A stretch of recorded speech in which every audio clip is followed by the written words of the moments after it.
kasih di dalam Tuhan. Terpujilah nama Tuhan. Kita bersyukur hari ini kita bisa bersama-sama beribadah di Galilea Community of Christ. Haleluya. Hari ini kita akan menerima kebaikan Tuhan, kemurahan Tuhan, dan lebih lagi mengenal melalui firman-Nya. Amin. Mari Bapak Ibu sekalian, dengan penuh sukacita kita bangkit berdiri. Kita akan menyembah Tuhan kita puji namanya dengan segenap hati kita. Amin. Haleluya. Sebab nama Tuhan yang besar. Mari sama-sama katakan.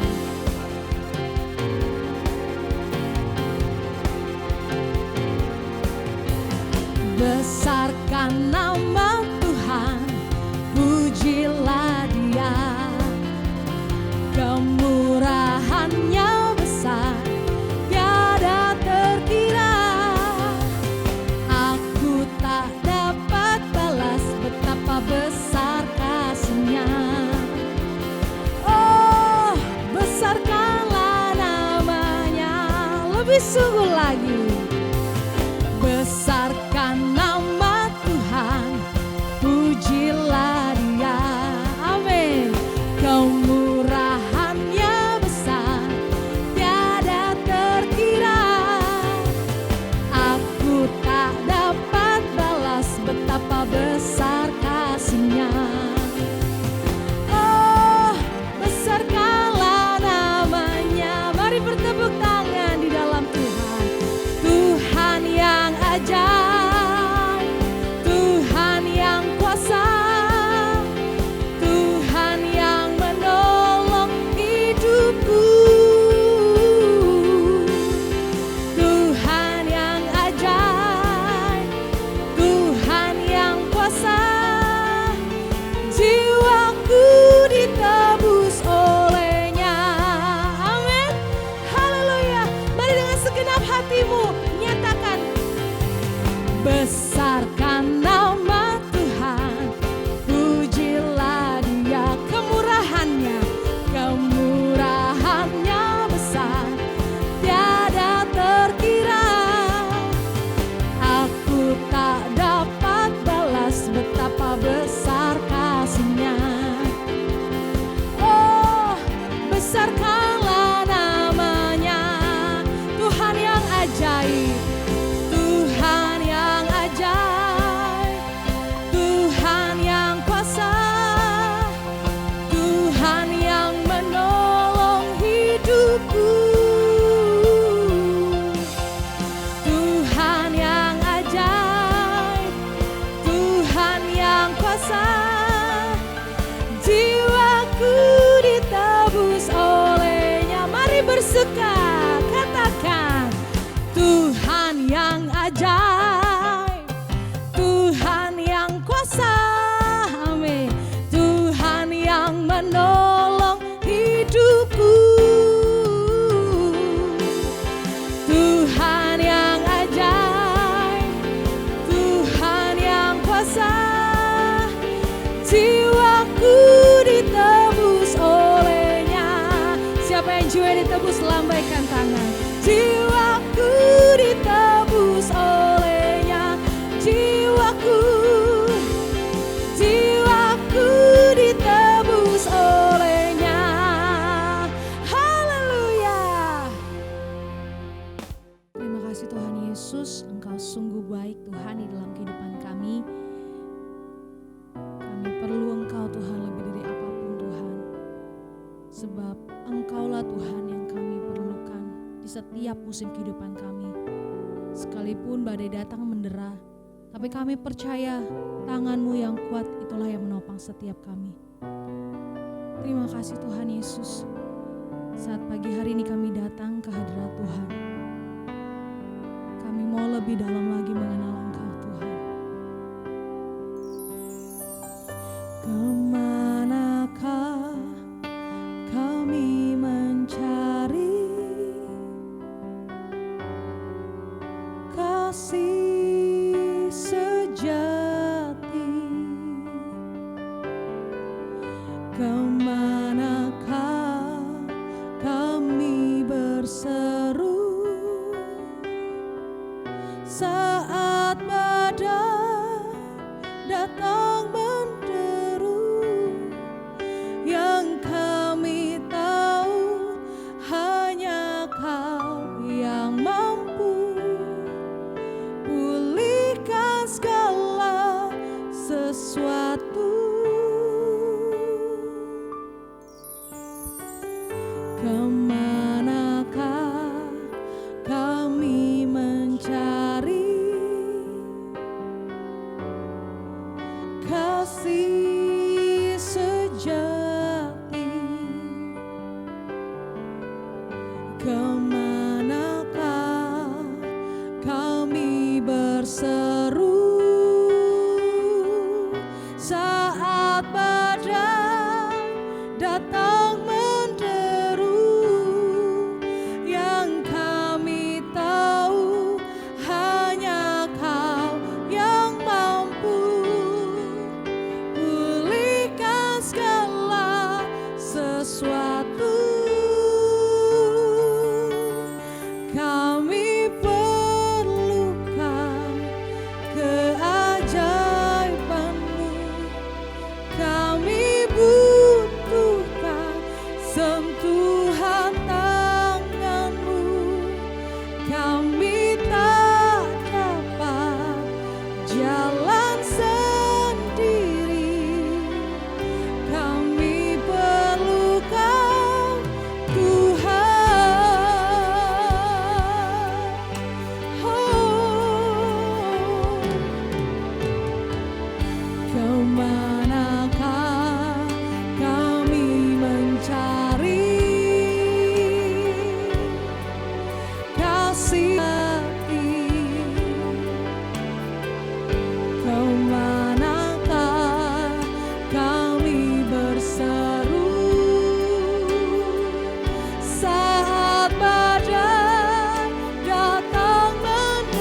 Saudara, orang yang menerima Isa Al-Masih atau Yesus Kristus sebagai Tuhan dan Penyelamat adalah orang yang telah berhasil dalam usahanya untuk mencari dan mengenal Allah yang benar. Sebab agama adalah upaya manusia untuk mencari dan menemukan Tuhan.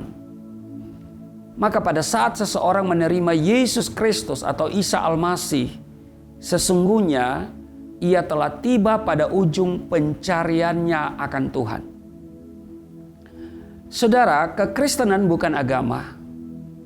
Sebab Yesus tidak membawa agama dan tidak mendirikan agama.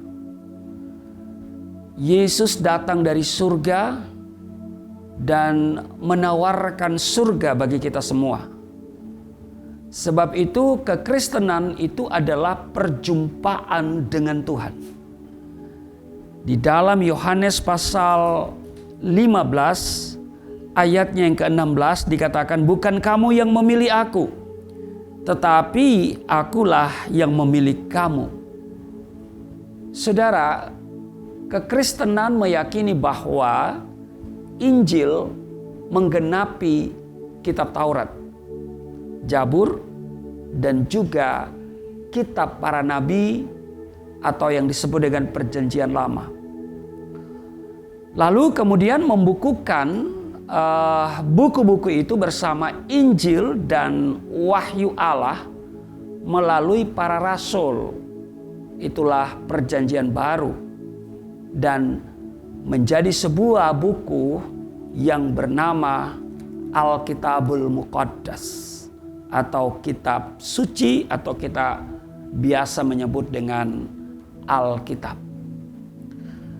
Perjanjian Lama menubuatkan Yesus Kristus atau Isa Al-Masih, sedangkan Perjanjian Baru menggenapinya.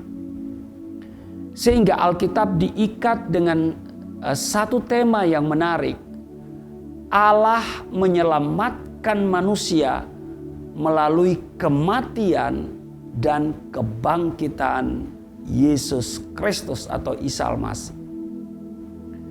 Dalam iman Kristen, Tuhan menyatakan dirinya melalui ciptaannya dalam sejarah dan secara khusus melalui umat pilihannya, yaitu Israel. Tuhan menyatakan natur dan namanya kalau kita baca dalam Keluaran pasal 20. Dalam Yesus Kristus,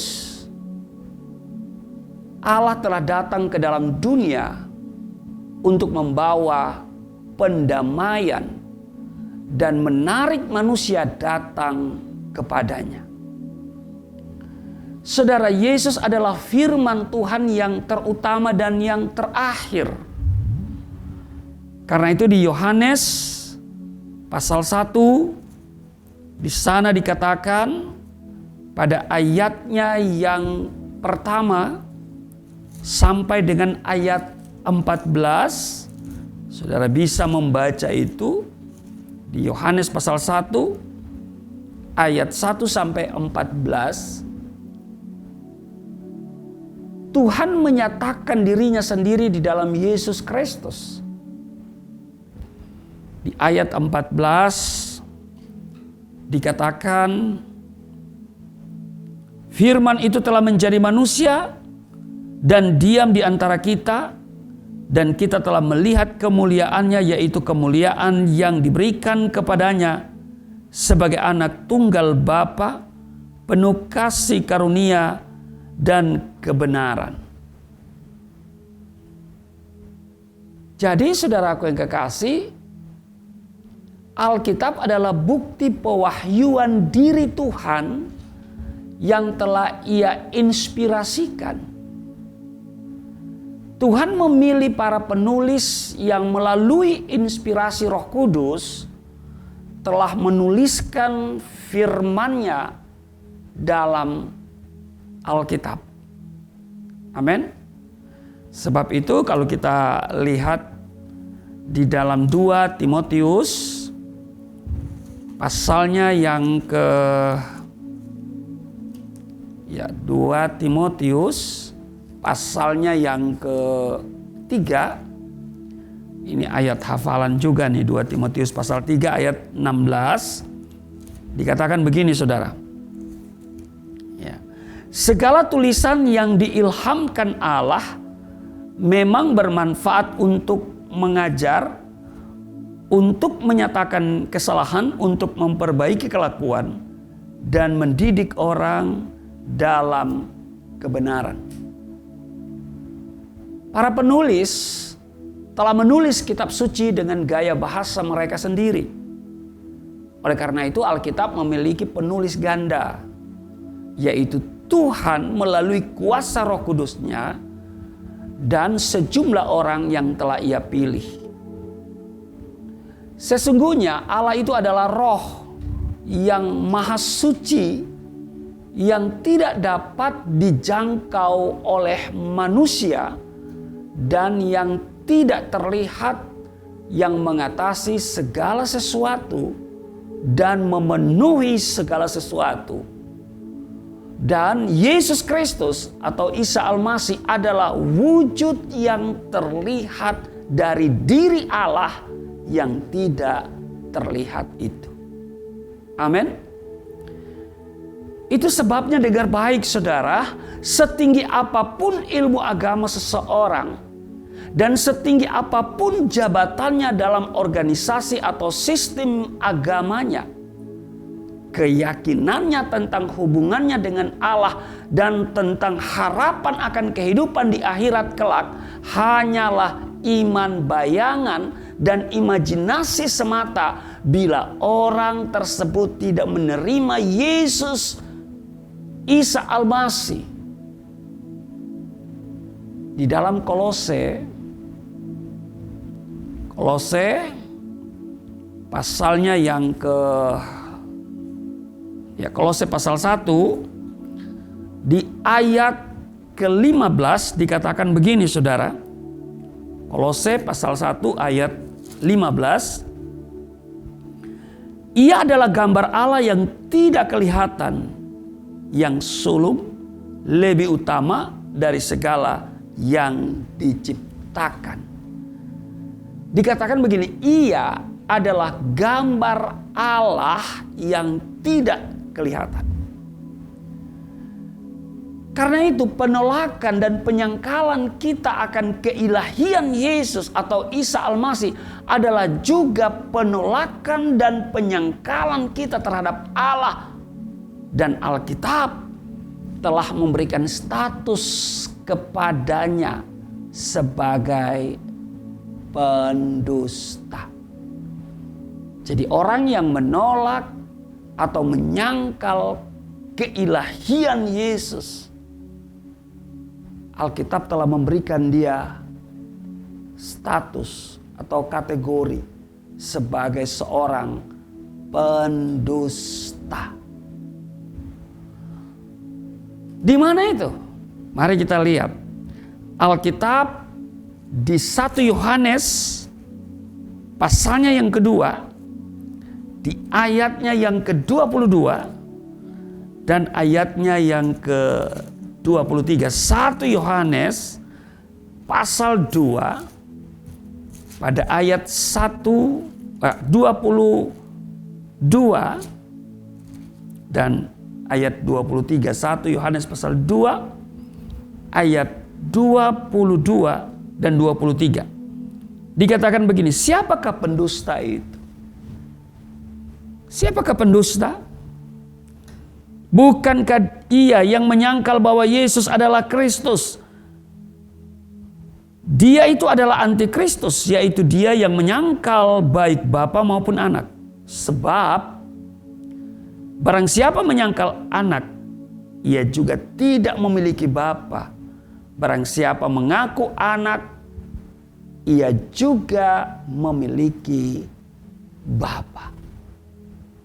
Karena itu saudaraku yang kekasih, saya mau katakan dengan tegas, seperti yang tertulis dalam Ibrani pasal 10 ayat 35. Sebab itu janganlah kamu melepaskan kepercayaanmu apapun alasannya. Jangan kamu melepaskan kepercayaanmu. Jangan engkau melepaskan imanmu di dalam Yesus Kristus. Mengapa kalimat selanjutnya dikatakan karena besar upah yang menantinya? Saudara, ini adalah sebuah peringatan tegas. Janganlah saudara melepaskan imanmu. Melepaskan iman kepercayaan seseorang lazim disebut murtad. Dalam kekristenan, murtad itu sama dengan menyalibkan Kristus kedua kali. Sebagaimana dituliskan dalam Ibrani pasal 6 ayat 6. Namun yang murtad lagi tidak mungkin dibaharui sekali lagi sedemikian. Hingga mereka bertobat. Sebab mereka menyalibkan lagi anak Allah bagi diri mereka. Dan menghinanya di muka umum.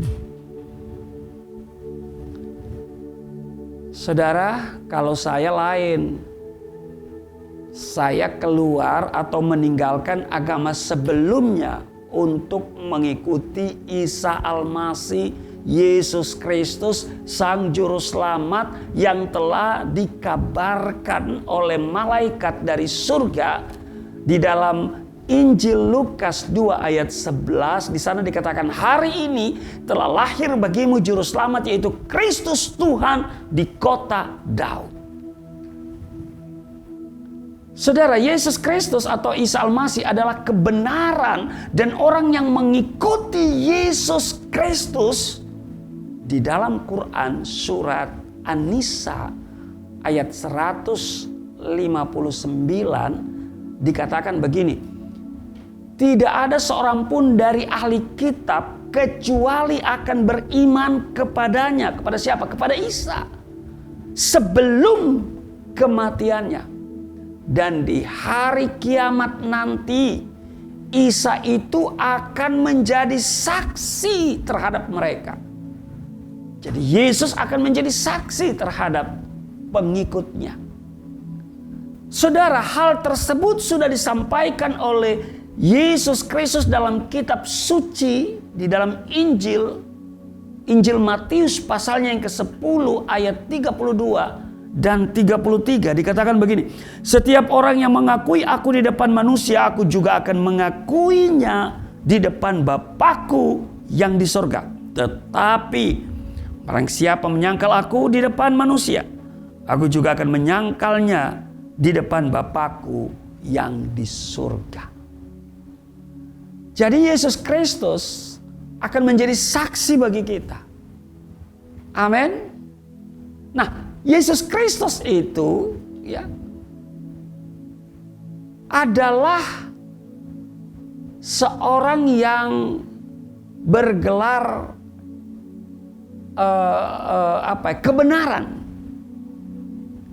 Dia selalu berbicara tentang kebenaran. Perkataannya adalah perkataan yang benar. Karena Yesus itu adalah suci, kudus, dan tidak pernah dia berbohong. Dia tidak pernah mengajarkan untuk bohong, dan dia juga tidak pernah berbohong. Bahkan di kitab saya yang lama, di Quran surat 19, surat Maryam ayat 34, dikatakan Zalika Isa benu Maryama qaulal haq. Itulah Isa putra Maryam yang mengatakan perkataan yang benar. Jadi nanti saudara, dia akan menjadi saksi bagi kita. Ya, jika kita mengakui dia di depan manusia, dia juga akan mengakui kita di depan Bapanya, di depan Allah. Karena itu saudaraku yang kekasih, yang tidak mengakui Yesus atau yang meninggalkan Yesus, saudara tidak memiliki Allah. Dan Alkitab telah memberikan status kepadamu, yaitu apa? Pendusta. Ya toh? Di dalam 1 Yohanes pasal 2 ayat 22 dan 23 tadi, saudara. Itu sebabnya, saudara jangan tinggalkan iman di dalam Yesus Kristus. Saya mengambil keputusan untuk mengikuti Yesus Isa Al-Masih karena Dia adalah kebenaran itu sendiri. Dia juga berkuasa di bumi dan di surga. Sebagaimana tertulis dalam Injil Matius pasal 28 ayat 18. Yesus berkata, "Kepadaku telah diberikan segala kuasa di surga dan di bumi." Dan di kitab Quran yang dulu saya imani, saya pegang menjadi pedoman saya, di surat Ali Imran, surat ketiga ayat 45, dikatakan begini. "Ingatlah ketika malaikat berkata, 'Hai Maryam, sesungguhnya Allah menggembirakan kamu dengan kalimat daripadanya.'" Kalimat daripada Allah berarti firman Allah. Namanya Al-Masih, Isa putra Maryam, jelas namanya telah tertulis. Isa Al-Masih, bukan yang lain. Dan dia seorang yang terkemuka di dunia dan di akhirat. Jadi bergelar wajihan fid dunya wal akhirat. Dan juga dikatakan termasuk orang yang didekatkan kepada Allah. Jadi hanya dia yang dekat dengan Allah. Untuk sampai kepada Allah harus melalui Isa. Karena itu dia katakan, tidak seorang pun yang datang kepada Bapa kalau tidak melalui aku. Jangan saudara berpikir bisa datang kepada Allah tanpa melalui Isa, tanpa melalui Yesus. Nanti dulu saudara ya. Nah karena itu saudara, ayat ini menjelaskan bahwa Isa Al-Masih satu-satunya yang layak diikuti, disembah sebagai Tuhan dan Juru Selamat. Ini pertimbangan saya. Pertimbangan yang matang sebelum mengambil keputusan untuk menerima dia sebagai Tuhan dan Juru Selamat. Mengikuti dia. Mantap pertimbangan saya. Baru saya melangkah mengambil keputusan. Jadi walaupun ada tantangan, kesulitan, dibully, diintimidasi, diteror, di penjara, dipukul lagi di penjara, dipukul babak belur di penjara, saya tetap sekali Yesus, tetap Yesus. Haleluya. Mengapa saudara? Karena saya tahu bahwa Yesus itu adalah anugerah terbesar bagi saya. Dia adalah rahmat dan tanda dari Allah bagi manusia. Itu tercatat dalam surat Maryam, surat ke-19 ayat 20 dan 21. Di sana dikatakan begini, Maryam berkata, "Bagaimana akan ada bagiku seorang anak laki-laki, sedangkan tidak pernah seorang manusia pun menyentuhku, dan aku bukan pula seorang pezina." Jibril berkata, "Demikianlah Tuhanmu berfirman, hal itu adalah mudah bagiku, dan agar dapat kami menjadikannya suatu tanda bagi manusia dan sebagai rahmat dari kami." Apa itu rahmat? Rahmat itu anugerah. Dan hal itu adalah suatu perkara yang sudah diputuskan. Jadi sebagai tanda dan rahmat, Isa Al-Masih tidak membawa agama. Sebab dia Tuhan dan Juru Selamat. Tuhan tidak butuh agama. Tuhan tidak pernah menyuruh orang beragama. Dan Tuhan tidak menganut agama tertentu. Masa iya sih Tuhan beragama? Agama itu kan ciptaan manusia. Tidak, agama kacau supaya manusia itu tidak kacau pikirannya, tidak kacau hidupnya, maka beragama. Tapi banyak kita lihat hari-hari ini orang beragama tapi kacau. Kacau pikirannya, kacau hidupnya. Suka menabur kebencian, suka menteror. Ya, apakah Tuhan mengajarkan seperti itu? Saya kira tidak. Karena itu Yesus itu tidak mendirikan agama. Dia tidak butuh agama. Dia datang dalam komunitas yang sudah beragama. Dan karena itu dia berkata, jadikanlah semua bangsa muridku. Bukan jadikanlah semua bangsa menjadi agama Kristen. Bukan. Jadikan semua bangsa menjadi agama tertentu. Bukan. Muridku, saudara. Kalau boleh saya tambahkan, apapun agamanya. Saudara boleh beragama, tapi saudara harus menjadi murid Yesus. Amin. Saudara bisa beragama Kristen, tapi jangan lupa saudara bukan hanya sekedar beragama Kristen, tapi saudara harus menjadi murid Yesus. Setiap murid Yesus disebut Kristen, tapi belum tentu Kristen murid Yesus. Saudara, Yesus datang kepada kepunyaannya sendiri. Dan tujuan kedatangannya itu jelas. Sebab sudah dinubuatkan 700 tahun sebelum dia datang. Siapa yang menubuatkan kedatangannya? Nabi Yesaya salah satunya.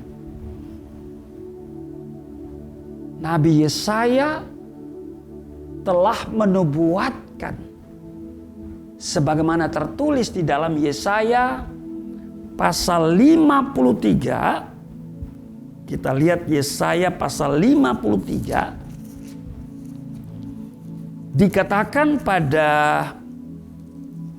ayatnya yang kelima, tetapi dia tertikam oleh karena pemberontakan kita. Dia diremukan oleh karena kejahatan kita. Ganjaran yang mendatangkan keselamatan bagi kita ditimpakan kepadanya. Dan oleh bilur-bilurnya kita menjadi sembuh. Ini tujuan kedatangan. Dan juga saudara, hal ini digenapi. Telah digenapi di dalam Injil tertulis dalam Yohanes pasalnya yang ke-19. Yohanes pasal 19 ayat 34 dikatakan begini saudara. Tetapi seorang dari antara prajurit itu menikam lambungnya dengan tombak dan segera mengalir keluar darah dan air. Saudara, tergenapi. Yesus Kristus Isa Al-Masih datang untuk menyelamatkan manusia dari hukuman dosa. Sebab Alkitab juga menulis upah dosa adalah maut. Saya butuh Tuhan sebagai juru selamat. Kenapa? Karena saya ada, itu juga karena dia berkehendak atau dia menghendaki saya ada. Betul? Sebab itu dalam Yohanes pasal 3 ayat 16, ini ayat hafalan, dikatakan begini di kalimat yang terakhir, supaya setiap orang yang percaya kepadanya beroleh hidup yang kekal. Saudara mau hidup kekal? Saudara harus percaya, menerima, dan mengikuti Yesus Kristus Isa Al-Masih. Haleluya. Karena itu saudara, untuk semua orang yang ingin tahu bagaimana agar bisa mendapatkan keselamatan dan hidup kekal, baca Alkitab. Saya juga begitu saudara.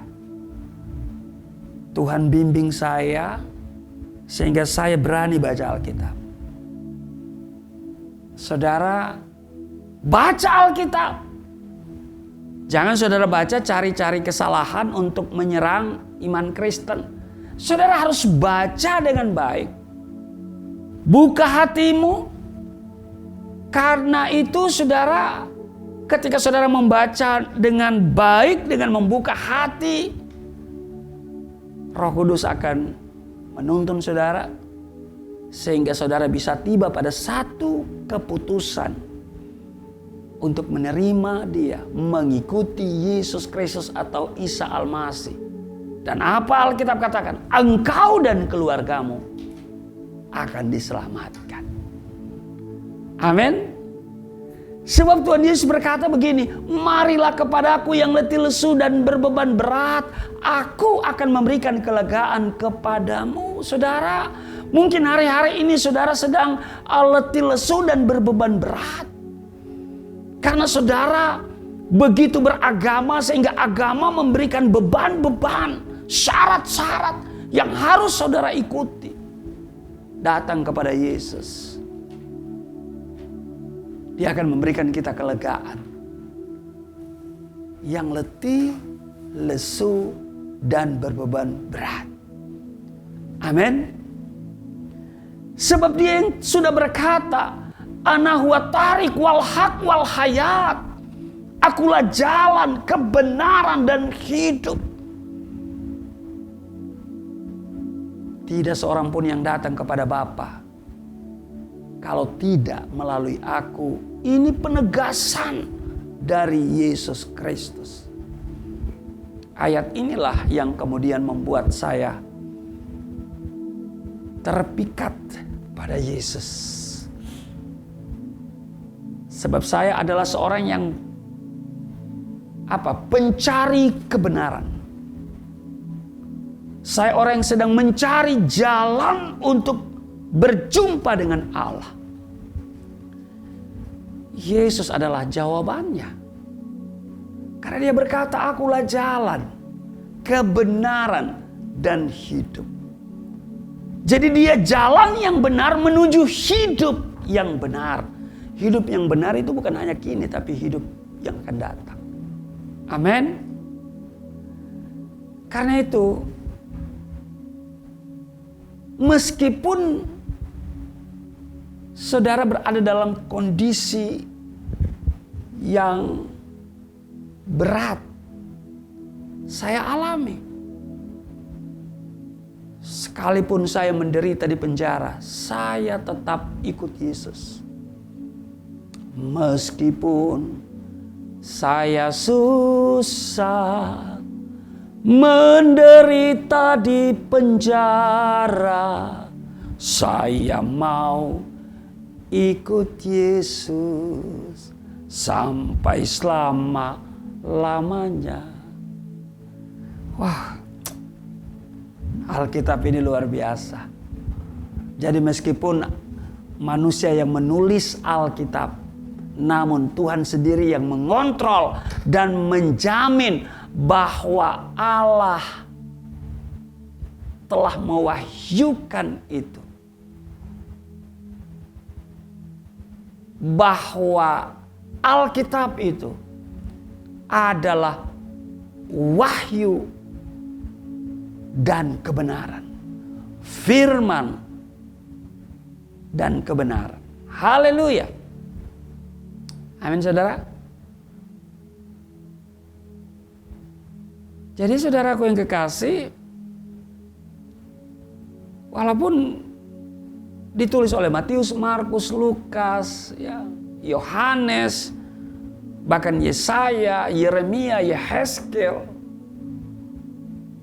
tetapi itu adalah diwahyukan, yang diwahyukan Allah, dan itu adalah kebenaran. Sebab itu saudara jangan pernah meragukan Alkitab. Di Roma pasal 1 ayat 16-17 itu adalah ayat favorit saya. Ketika saya menemukan ayat itu, saya tidak pernah ragu lagi dengan Alkitab. Karena dulu saya berpikir Alkitab ini dipalsukan, sudah korup lah, berubah-ubah lah. Entah dari mana ajaran itu. Pokoknya ajaran itu datang aja sejak masih kecil sampai dewasa, itu terus diulang. Sampai hari ini masih ada orang yang mengulangi ajaran itu, asumsi itu, tanpa bisa membuktikan mana yang asli, tanpa bisa membuktikan mana yang dipalsukan, ya siapa yang memalsukan, di mana yang dipalsukan. Tidak pernah bisa membuktikan. Kalau tidak bisa dibuktikan, berarti itu adalah fitnah yang keji. Fitnah lebih kejam dari tidak fitnah. Haleluya saudara ya. Karena itu saudaraku yang kekasih, walaupun ada serangan-serangan mengenai iman Kristen, jangan kamu melepaskan kepercayaanmu. Kenapa? Karena besar upah yang menantinya. Ibrani 10 ayat 35 ya. Jangan murtad dari Yesus Kristus. Alkitab sudah mengingatkan kita di dalam Injil Lukas pasal 18 ayat 8. Tuhan Yesus pernah berkata, jika Anak Manusia datang kembali, adakah didapati iman di bumi? Jangan-jangan sebelum Yesus datang, saudara sudah murtad, saudara sudah melepaskan iman kepadanya. Entah karena menikah, entah karena jabatan, entah karena pangkat, kedudukan, entah karena calon suami, calon istri, entah karena situasi kesulitan ekonomi, ya, karena banyak faktor, saudara.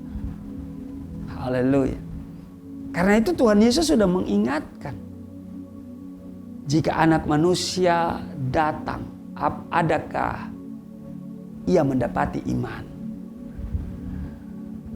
Jangan murtad, sebab ada upah.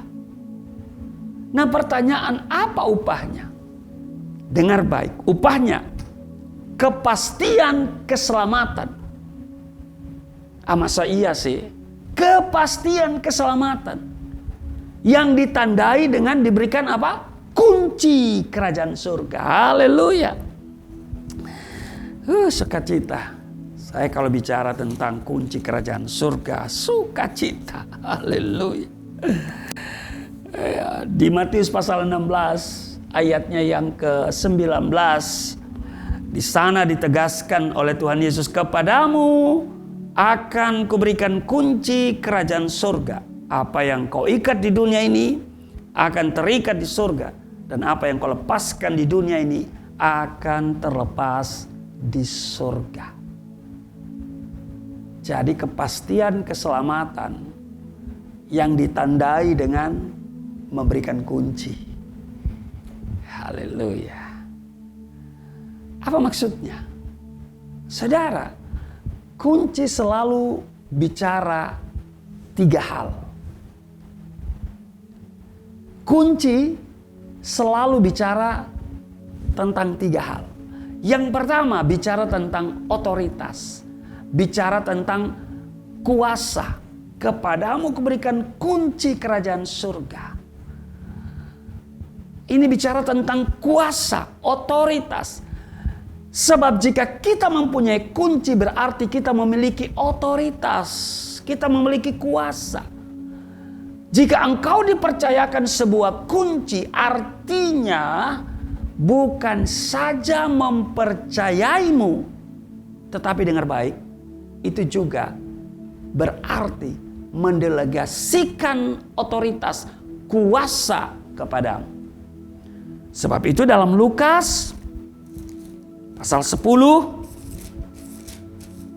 Lukas pasal 10, Tuhan Yesus bilang begini, saudara. Haleluya. Di ayat 19, Tuhan Yesus katakan begini, saudara.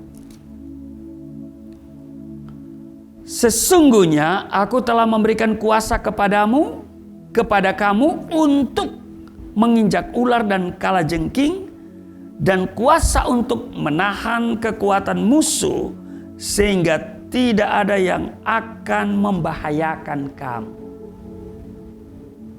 Wow, luar biasa.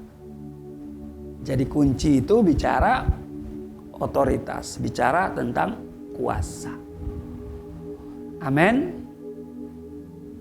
Yang kedua, kunci itu mewakili kepemilikan. Jadi kunci itu berbicara tentang kepemilikan. Jika kita adalah pemilik suatu kunci, maka kita berhak atas kepemilikan apa saja yang dibuka oleh kunci itu, betul? Saat kita mempunyai kunci kerajaan surga, haleluya, berarti kita mempunyai kepemilikan surga di bumi. Yang lain nggak tahu deh. Karena itu Yesus ajarkan, Bapa kami yang di surga, dikuduskanlah namamu, datanglah kerajaanmu, jadilah kehendakmu di bumi seperti di surga. Jadi kita hidup di bumi seperti di surga. Haleluya. Amin. Jadi kehidupan yang kita perlihatkan di bumi ini harus menunjukkan seperti kehidupan di surga.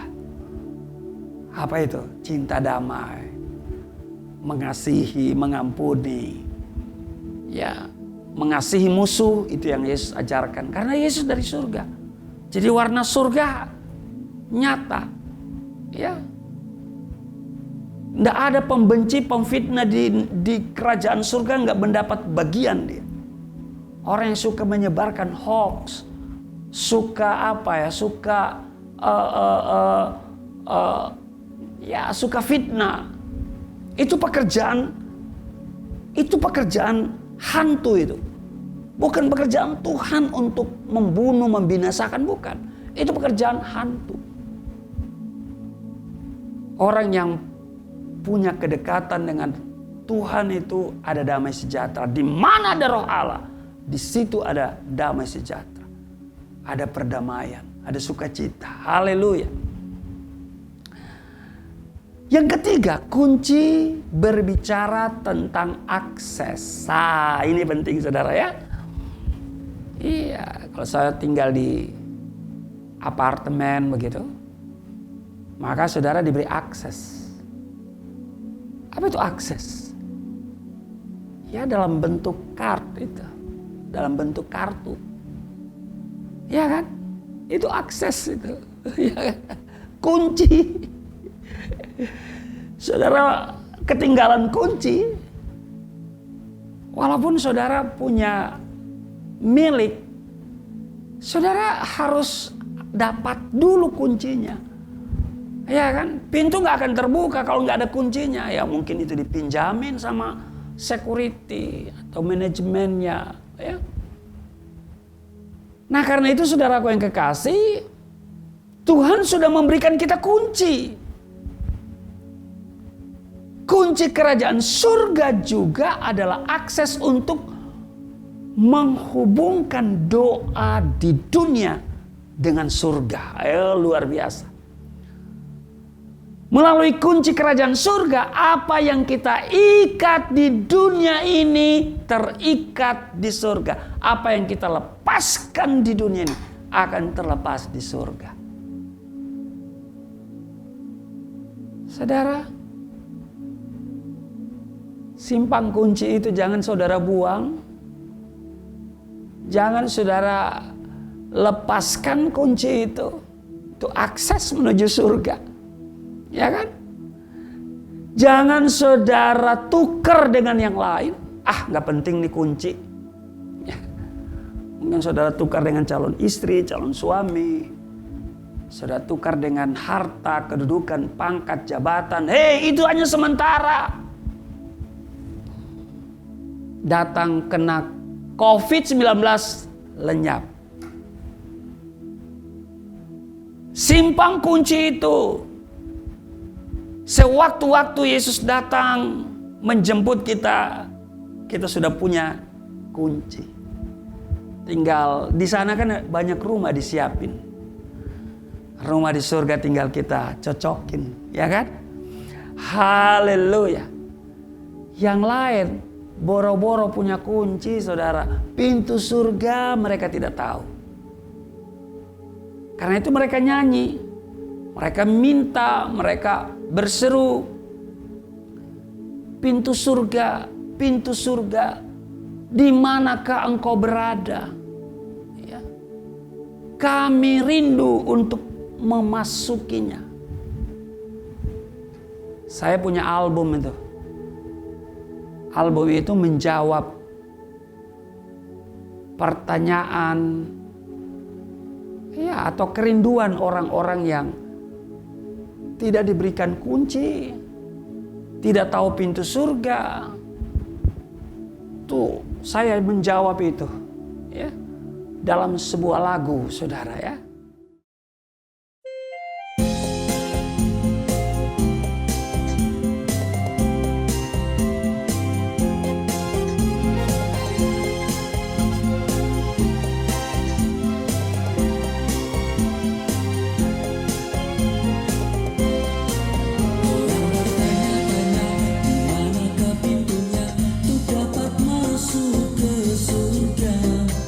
Dalam kitab Injilnya bisa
Nah, Yesus sudah berkata, "Akulah pintu. Barang siapa melalui aku, ia akan selamat." Di Yohanes pasal 10, ayatnya yang ke-9. Nah, saudaraku, apa jadinya jika saudara melepaskan iman kepercayaan? Apa jadinya kalau saudara membuang kunci itu atau melepaskan iman di dalam Yesus Kristus? Saudara, kita akan kehilangan upah besar. Upah besar yang paling berharga dalam hidup ini. Dalam Injil Matius 16 ayat 26 dikatakan begini, "Apa gunanya seorang memperoleh seluruh dunia tetapi kehilangan nyawanya? Dan apakah yang dapat diberikannya sebagai ganti nyawanya?" Saudara, hidup kita bukan hanya hari ini.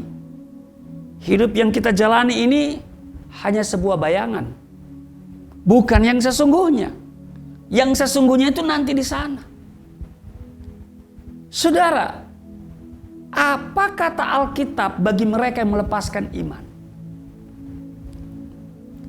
Saudara, di dalam 2 Yohanes pasal 1, ya, ayatnya yang ke-9 dikatakan, "Setiap orang yang tidak tinggal di dalam ajaran Kristus, tetapi yang melangkah keluar dari situ, tidak memiliki Allah."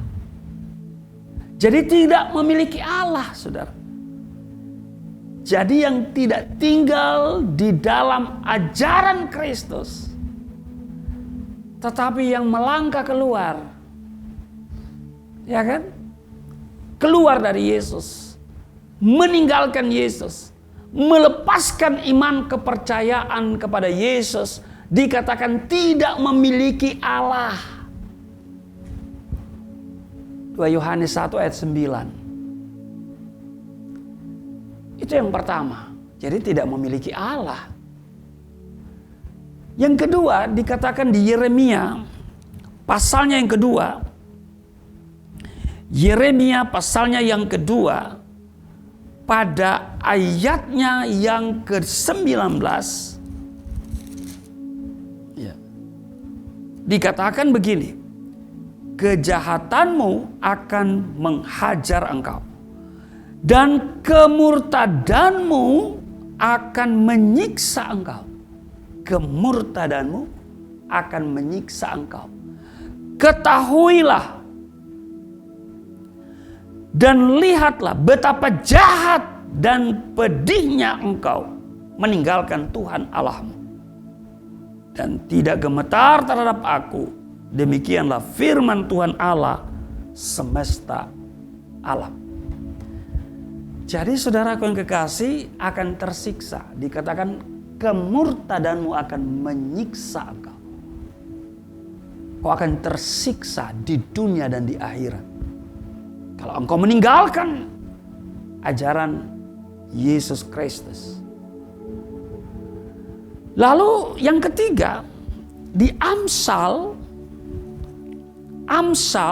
pasalnya yang ke-12, Amsal 12 pada ayatnya yang ke-28 dikatakan begini, saudara.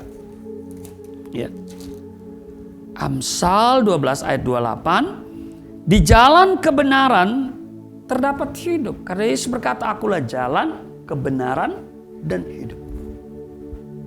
Di jalan kebenaran terdapat hidup, tetapi jalan kemurtadan menuju maut. Halo, engkau yang meninggalkan Yesus, engkau sedang berjalan menuju maut. Ya. Engkau yang sedang melepaskan iman di dalam Yesus, engkau sedang berjalan menuju kepada kebinasaan. Yang keempat, Yesaya pasalnya yang ke-33. Yesaya pasal 33 pada ayatnya yang ke-14 dikatakan begini. Orang-orang yang berdosa terkejut di Sion. Orang-orang murtad diliputi kegentaran. Mereka berkata, siapakah di antara kita yang dapat tinggal dalam api yang menghabiskan ini? Siapakah di antara kita yang dapat tinggal di perapian yang abadi? Saudara perhatikan, ya. Siapakah di antara kita yang dapat tinggal di dalam api yang menghabiskan? Siapakah di antara kita yang dapat tinggal di perapian yang abadi? Wow, perapian yang abadi itu neraka, saudara. Jadi saudara masuk neraka, ya, masuk neraka, saudara. Yang berikut, yang kelima, di Matius, kita lihat lagi Matius, pasalnya yang ke-25. Matius pasal 25 pada ayat 41. Ini kisah tentang penghakiman terakhir. Ya kan? Apabila anak manusia datang dalam kemuliaannya, yaitu Yesus, dan semua malaikat bersama-sama dengan dia, maka ia akan bersemayam di atas tahta kemuliaannya. Lalu semua bangsa akan dikumpulkan di hadapannya, dan ia akan memisahkan mereka seorang daripada seorang, sama seperti gembala memisahkan domba dari kambing. Dan ia akan menempatkan domba-domba di sebelah kanannya dan kambing-kambing di sebelah kirinya. Saudara pilih mana? Kanan apa kiri? Saudara, di ayat 34 di Matius pasalnya yang ke-25, ya, dikatakan begini. Dan raja itu akan berkata kepada mereka yang di sebelah kanan, mari hai kamu yang diberkati oleh Bapakku, terimalah kerajaan yang telah disediakan bagimu sejak dunia dijadikan. Tetapi kepada mereka yang ada di sebelah kiri, ayat 41. Dan ia akan berkata juga kepada mereka yang di sebelah kirinya, enyalah dari hadapanku, hai kamu orang-orang terkutuk, anyalah ke dalam api yang kekal, yang telah sedia untuk iblis dan malaikat-malaikatnya. Saudara, terkutuk dan masuk neraka. Wow. Jangan deh saudara. Yang sudah meninggalkan Yesus, buka hatimu, terimalah Yesus kembali. Ada pertobatan. Yang keenam, orang yang melepaskan iman, ya, atau murtad dari Yesus, kita lihat di 1 Korintus, ya. 1 Korintus pasalnya yang ke-16. 1 Korintus pasal 16 pada ayat 22 dikatakan begini. Ayat 22, 1 Korintus pasal 16 ayat 22 dikatakan begini. Siapa yang tidak mengasihi Tuhan, terkutuklah ia. Udah pasti kalau saudara sudah tidak yang sudah murtad, ya kan? Berarti saudara sudah tidak mengasihi Tuhan Yesus, pasti. Dan Alkitab katakan itu terkutuk. Siapa yang tidak mengasihi Tuhan, terkutuklah ia. Maranatha. Yang ketujuh, kalau sudah jadi murtad, sudah pasti tidak akan memberitakan Injil Yesus Kristus.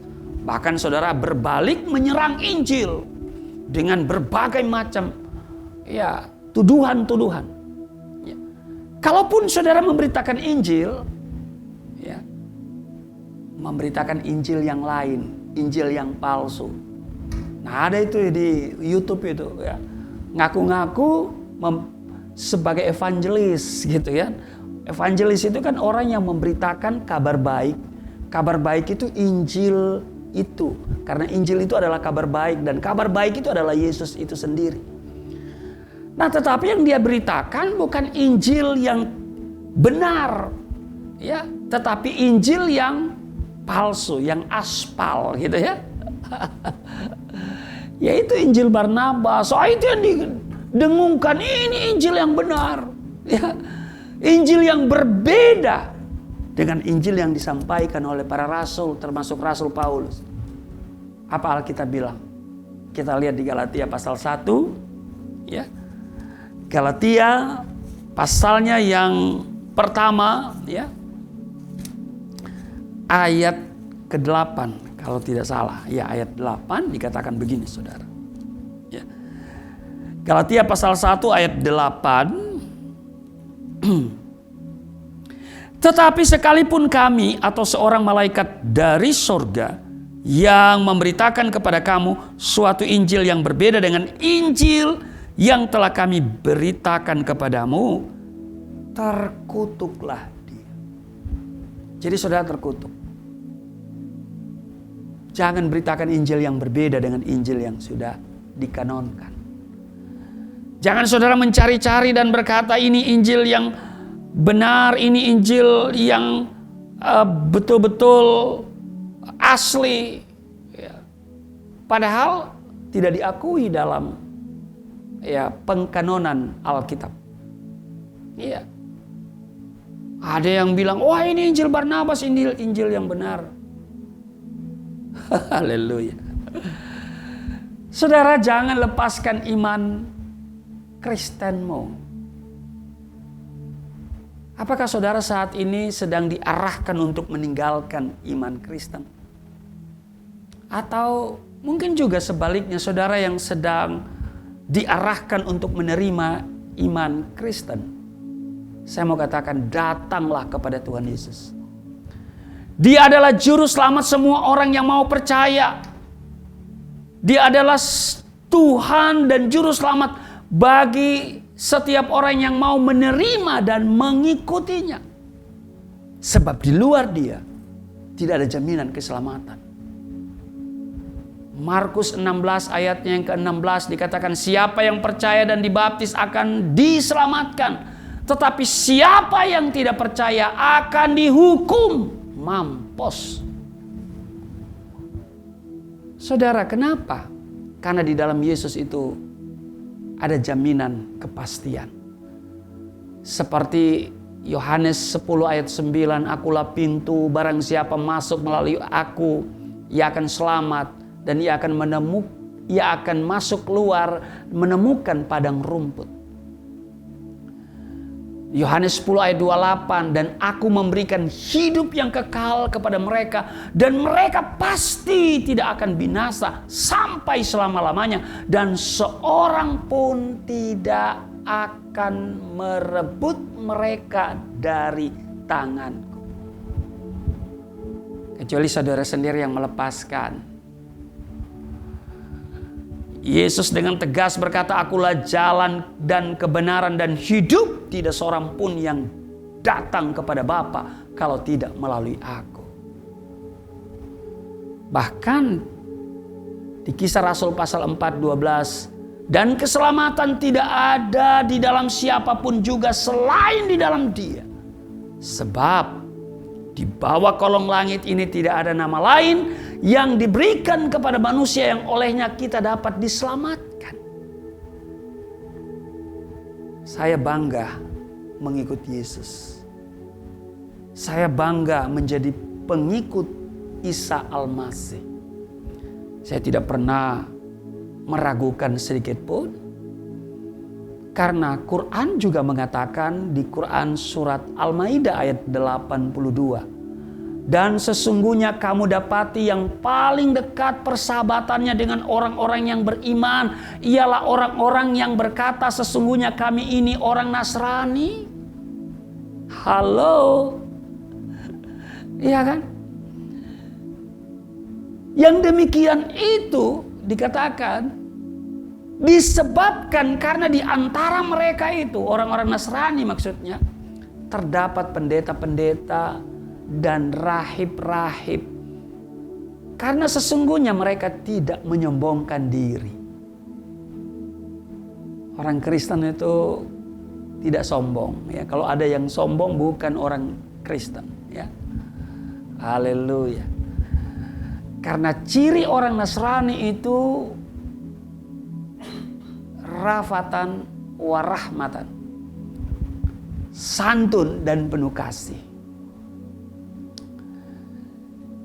Saudara, saya tidak bersedih hati meskipun saya susah, ya kan?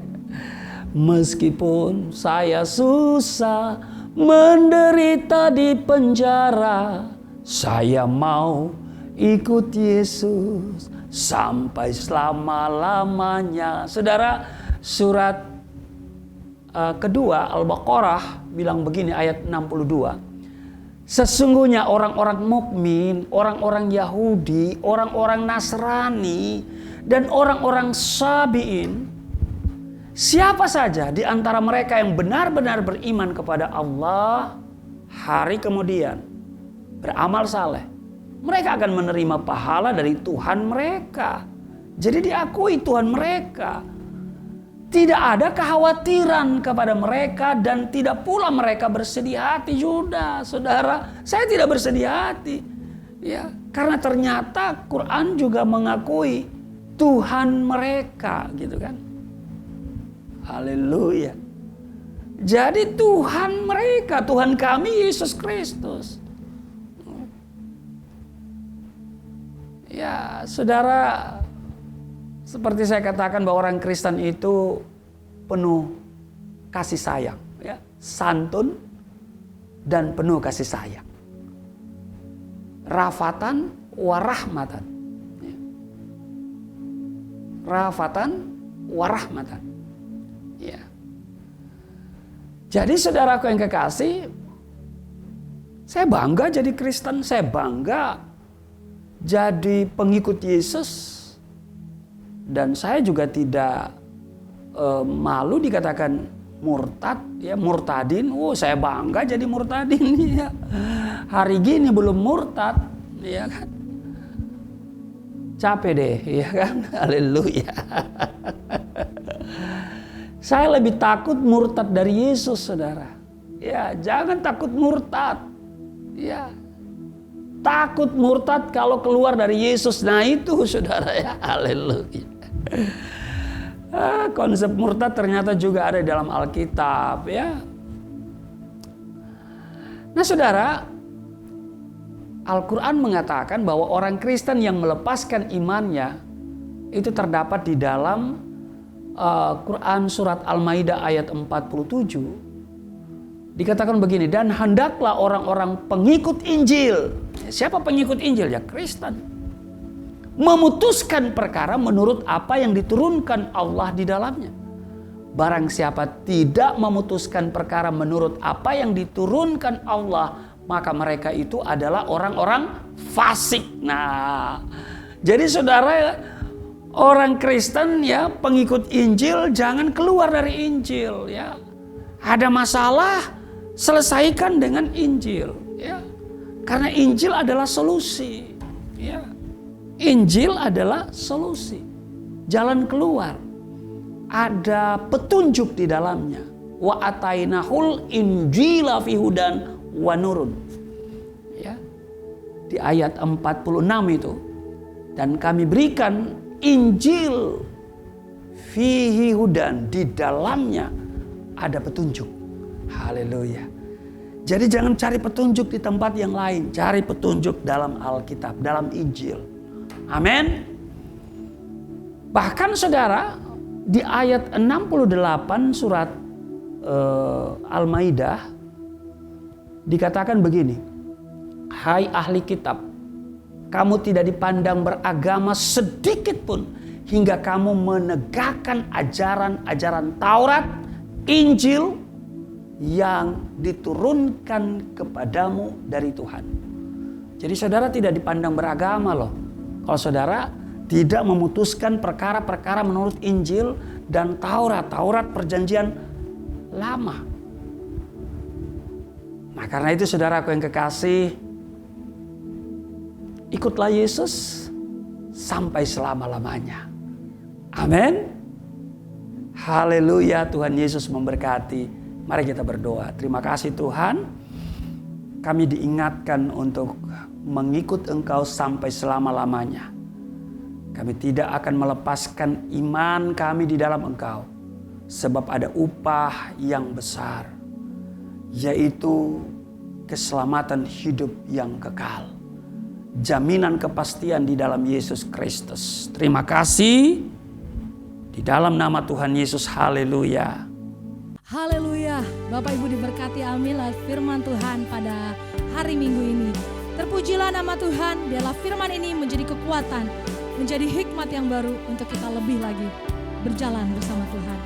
Dan Bapak Ibu, bagi Bapak Ibu yang rindu untuk memberkati pekerjaan Tuhan melalui Gereja Galilea Community of Christ, Bapak Ibu bisa memberikan persembahan melalui transfer yang telah tertera di layar Bapak Ibu sekalian.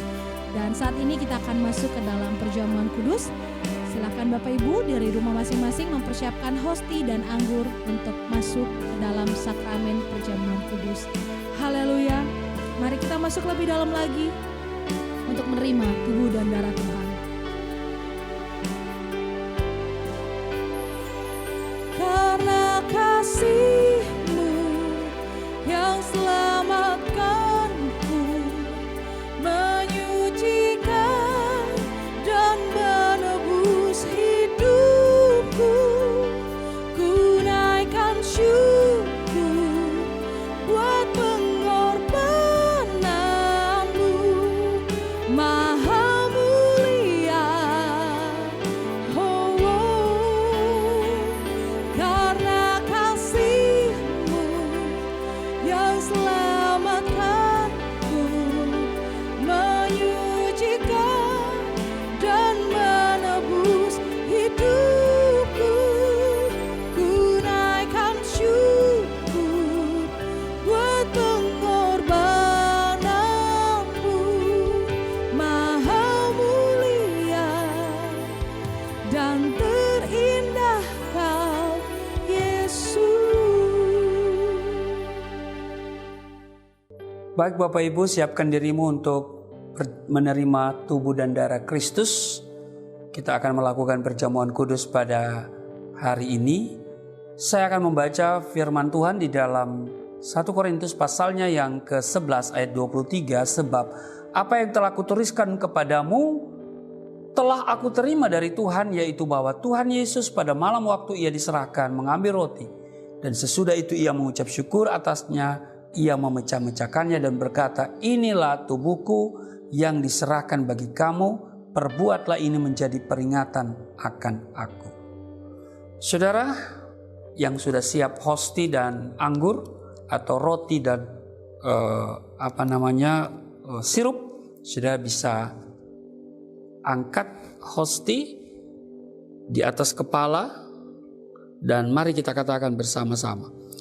Di dalam nama Yesus Kristus, inilah roti yang turun dari surga, inilah tubuh Yesus Kristus yang tergantung di atas kayu salib, yang memberikan keselamatan hidup kekal dalam kerajaan surga, menyempurnakan tubuhku agar sehat sempurna, menyempurnakan jiwa dan rohku supaya dibangkitkan pada akhir zaman.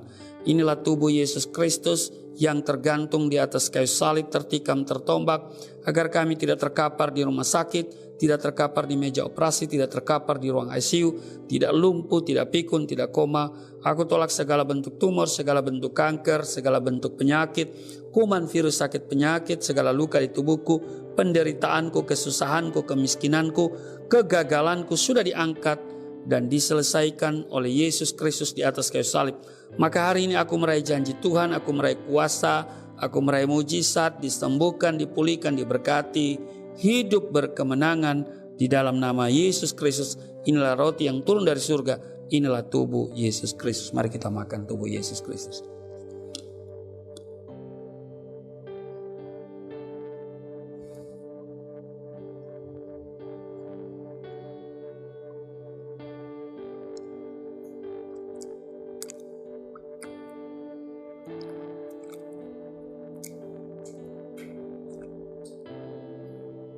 Demikian juga Yesus mengambil cawan sesudah makan dan berkata, "Cawan ini adalah perjanjian baru yang dimateraikan oleh darahku. Perbuatlah ini setiap kali kamu meminumnya menjadi peringatan akan aku." Mari kita angkat darah Yesus. Katakan bersama-sama di dalam nama Yesus Kristus. Inilah darah Yesus Kristus. Darah yang tertumpah di atas kayu salib sebagai perjanjian yang baru dan yang kekal. Yang memberikan pengampunan atas dosa-dosaku, yang menyucikan, menguduskan kami semua, agar kami semua termaterai menjadi warga kerajaan surga. Di dalam nama Yesus Kristus, oleh kuasa darahnya dan oleh bilur-bilurnya kami semua diselamatkan. Dan mulai hari ini, kami semua tidak sakit-sakitan, tidak migrain, tidak sakit kepala, tidak vertigo, tidak pendarahan. Aku tolak segala bentuk tumor, segala bentuk kanker. Kami tidak stroke di dalam nama Tuhan Yesus. Jantungku sehat, tidak sakit jantung, tidak dioperasi. Ginjalku sempurna, tidak cuci darah, tidak gagal ginjal.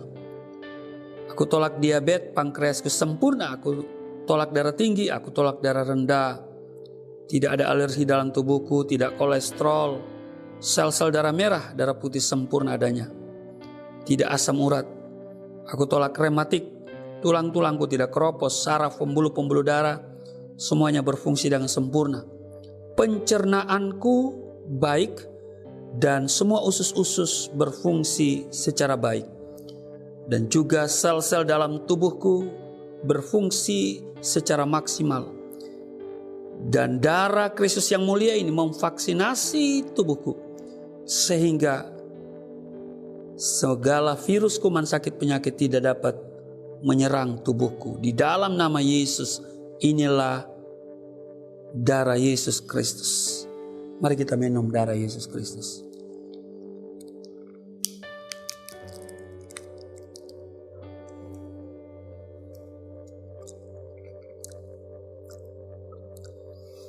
Mari kita bersyukur untuk tubuh darah Yesus. Terima kasih. Kami sudah menyatu dengan tubuh darah-Mu. Kami di dalam Tuhan, Tuhan tinggal di dalam kami. Tuhan bertanggung jawab atas kehidupan kami. Dan di tahun 2021 ini, kami mau menjalani kehidupan yang selalu berkenan kepada Tuhan. Ada 4 hal yang diingatkan kami, belajar dari bangsa Israel yang dimana Engkau tidak berkenan. Yaitu kami menjauhi segala bentuk penyembahan berhala. Kami tidak melakukan percabulan. Kami tidak mencobai Tuhan, dan kami tidak bersungut-sungut. Dalam menjalani kehidupan di 2021, kami mau berkenan kepada Tuhan. Kami percaya, walaupun kami berjalan di lembah kekelaman, tapi kami selalu disertai Tuhan. Dan karena itu kami tidak takut, kami tidak khawatir tentang apapun juga. Terima kasih Tuhan. Kau yang mengajarkan punya minyak, punya anggur, janganlah dirusakkan. Maka minyak ini, minyak zaitun, ubahkan menjadi minyak urapan yang kudus, berkuasa mentahirkan, menguduskan, diolesi kepada orang sakit sembuh di dalam nama Yesus. Orang yang diurapi dengan minyak tanda kesukaan Tuhan, maka melalui minyak ini, nama Tuhan ditinggikan, ada kuasa dari Tuhan Yesus dinyatakan. Inilah minyak urapan yang kudus, penuh kuasa, penuh kemuliaan dalam nama Tuhan Yesus. Terima kasih Tuhan Yesus.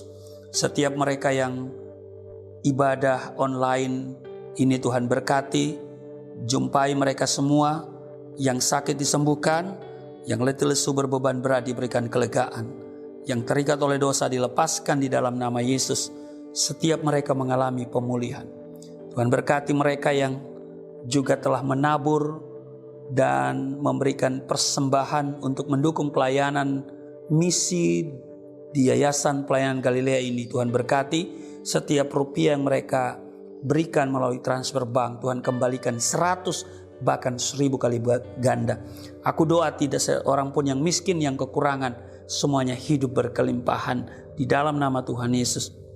Kami doa untuk pemerintah dan bangsa ini. Tuhan berkati. Kami percaya bangsa yang ada dalam rancangan Tuhan. Indonesia penuh kemuliaan Tuhan. Presiden, wakil presiden, para menteri, bupati, wali kota, gubernur, camat, juga lurah, kepala desa, RW, RT, semuanya memerintah dengan takut akan Tuhan. Semuanya diurapi di dalam nama Tuhan Yesus. Umat-Mu yang setia beribadah melalui online, Tuhan berkati dan selalu Tuhan bawa mereka pada kehidupan yang berkemenangan. Terpujilah Engkau dan kami terima berkat Tuhan. Segala berkat yang dari surga mengalir dalam hidup-Mu. Di dalam nama Tuhan Yesus diberkatilah engkau, diberkati rumah tanggamu, diberkati suami istri, diberkati orang tua anak cucumu, diberkati usaha bisnis toko daganganmu, studi dan pelayananmu. Lumbung-lumbungmu diberkati, buah kandunganmu diberkati, anak-anakmu anak-anak yang cerdas, generasi yang unggul. Apa yang kau kerjakan Tuhan buat berhasil, naik bukan turun, jadi kepala bukan ekor. Tuhan menjaga keluar masukmu sekarang dan selamanya. Di dalam nama Tuhan Yesus aku berseru, turunlah berkat, kasih setia, penyertaan, perlindungan yang sempurna, damai sukacita, kemuliaan, kemenangan dari Bapa Surgawi, dari Yesus Kristus dalam persekutuan dengan Roh Kudus, tercurah mengalir dalam hidupmu, mulai saat ini sampai selama-lamanya. Setiap kita yang percaya dan diberkati berkata, amin. Sampai jumpa lagi di ibadah berikutnya. Tuhan Yesus memberkati. Shalom. Sungguh besar pengorbananmu bagiku, terlalu dalam untuk dimengerti. Sungguh besar,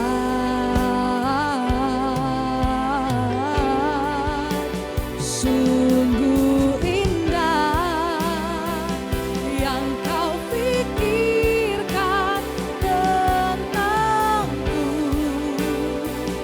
tak terselami bagiku.